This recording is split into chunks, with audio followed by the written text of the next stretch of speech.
সালাতের উপরে পৃথিবীতে আর কি আছে আমার জানা নাই। অনেক মানুষ বলছে শাহিনুর ভাই আমি গরিব মানুষ, আমি বলছি তুমি ইচ্ছা করে গরিব কেন? আল্লাহ তাআলা প্রত্যেকদিন রাতের 1/3 অবস্থায় নেমে এসে 1 নম্বর আসমানে নেমে এসে বলে, ও ইলিয়ার মানুষ তোমরা উঠো, তোমাদের কার কি দরকার আমাকে বলো, আমি আল্লাহ দিব তোমাদেরকে। আমরা ঘুমিয়ে থাকি, আমরা ঘুমিয়ে থাকি। আল্লাহর কাছে তাহাজ্জুদে চান, যদি তা আপনার আমার জন্য বৈধ হয়, আপনার আমার জন্য জায়েজ হয়, আপনার আমার জন্য কল্যাণকর হয়, আল্লাহি আল্লাহর কসম করে বলছি আল্লাহ নিশ্চিত দিবেন, আল্লাহ নিশ্চিত দিবেন। তাহলে কি আল্লাহ হাদিসের 2 নম্বর বৈশিষ্ট্য কি? তারা যেখানেই থাকুক না কোনো সালাত আদায় করবে। দেখেন ইন্ডিয়াতে আলহামদুলিল্লাহ এই যে 300-350 কিলোমিটার জার্নি ভাই, মানে 700 প্রায়, এত দূর আসি, কোথাও জ্যামে পড়লে 10 মিনিট 20 মিনিট আধা ঘন্টা। বাংলাদেশে যদি জ্যামে করা হয় যে একদিনও পার হয়। আমি রাজশাহী থেকে খুতবা দিব কুমিল্লা, অনেক দূর।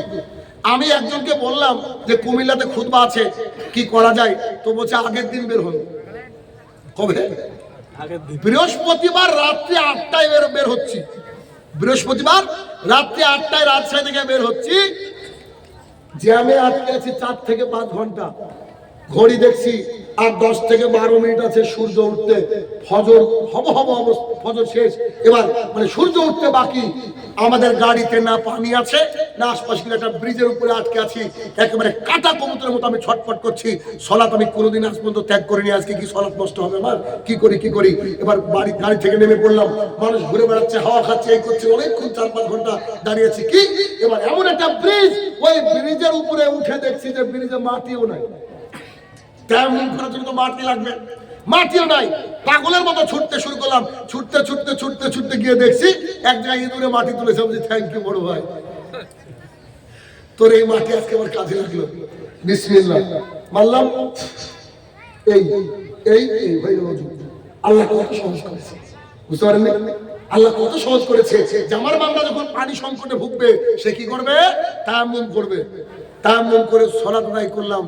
সালাত আদায় করে তখন বলছে আল্লাহ তুমি আমাকে ক্ষমা করো, দেরি হলো, তুমি কাজা হয়নি। তারপরে একজন আহলুল হাদিস যদি সালাত না হয় ওর মাথা বিগড়ে থাকবে, ওর শরীরটা খারাপ লাগবে, ও যেন ভেতর থেকে ভেঙে পড়বে। আল্লাহ হলো কি? অতএব সালাত আগে জরুরি। সালাতের মধ্যে আল্লাহর সাথে কানেক্টেড হওয়া যায়।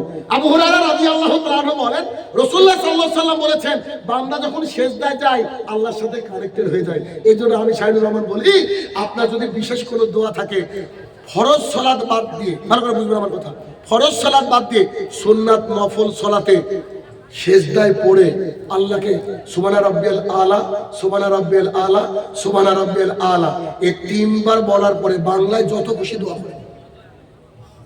বুঝলেন কথা? আপনি এমন দোয়া দরকার যেটা জানেন না আরবিতে। আল্লাহ আমার সন্তান ইন্টারভিউতে যাচ্ছে, তার চাকরিটা করে দেব, এটা আরবি জানেন না, কি করবেন? আল্লাহর কাছে দোয়া করেন। এরকম দোয়া সালাত শেষ করে হাত তুলে দোয়া করেন। নিশ্চিত আল্লাহ যদি আপনার সন্তানের জন্য কল্যাণকর হয় সে চাকরি আল্লাহ তাআলা কি করবে? সেটা কি দিবি।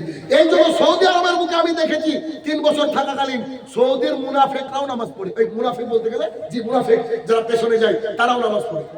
আর আমাদের দেশে মসজিদের ক্যাশিয়ার ও বন্ধনের জন্য ঘর ভাড়া দিয়েছে বাজারে, আর মসজিদের সেক্রেটারি ওর বউ বেটি কেউ পর্দা করে না, আছে না নাই? আর মসজিদের সভাপতি এবং শুকুর আলী খালি জুমার দিনে আসে। আস্তাগফিরুল্লাহ। খবরদার, এভাবে সমাজকে পরিবর্তন করা যায় না। সমাজকে পরিবর্তন করতে গেলে আগে আপনার মসজিদ কমিটিকে পরিবর্তন করতে হবে। সভাপতি, সেক্রেটারি, ক্যাশিয়ার এই 3 জন ব্যক্তি কোটিপতি টাকাওয়ালা নয়, টোটো চালাক, ভ্যান চালাক, লোকের বাড়িতে মুনিশ খেটে খাক, কিন্তু ওই লোক যারা হবে সভাপতি, সেক্রেটারি, ক্যাশিয়ার তারা যেন 5 ওয়াক্তের মুসল্লি হয়। যদি না হয় কি হবে? সভাপতি বসে আছে, সভাপতির বউ বোরখা পরে না। এবার আপনি বক্তৃতা করতে গিয়ে যদি বাই চান্স সভাপতি মানে এই কথাগুলো বলেন, এরপরের যে টপিক বলবো আমি এই কথাগুলো যদি বলেন, সভাপতি আপনাকে বলবো যে আপনার বাড়ি কোন দিকে ছিল, টিকিট কি কাটবেন না চলে যাবেন? এমনি হবে কি হবে না? প্রমাণ নেবেন? দেখেন আমার এক মামা, আমার আম্মার ভাই, আপন না, অনেকদিন পর আমার একটা ডেট পেয়েছে জুমার খুতবা। আমাকে বলছে বেটা আমাদের মসজিদে জুমার খুতবা দিতে হবে। তো আমি যখন জুমার খুতবা দিতে ঢুকছি, সেই মসজিদের একজন মাজলুম ইমাম, বয়স অনেক, দীর্ঘদিন আছেন, আমাকে কানে কানে বলছে শাহিনুর ভাই একটা কথা বলবো, আজকে জুমার খুতবার টপিক রাখেন মহিলাদের ঈদের জামাত। আমি বললাম কেন? বলছে বহু চেষ্টা করেছি এখানে মহিলাদের ঈদের জামাত করতে দেয় না।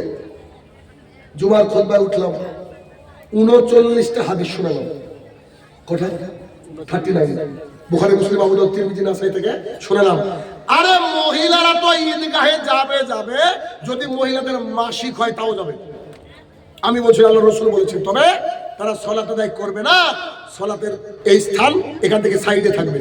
আমি শাহিনুর রহমান যে মসজিদ করেছি, মহিলারা এই সামনের কাতারের দিকে যারা নামাজি তারা থাকে, আর যাদের মেন্স হয়ে যায়, মাসিক হয়ে যায়, তারা পেছনে থাকে।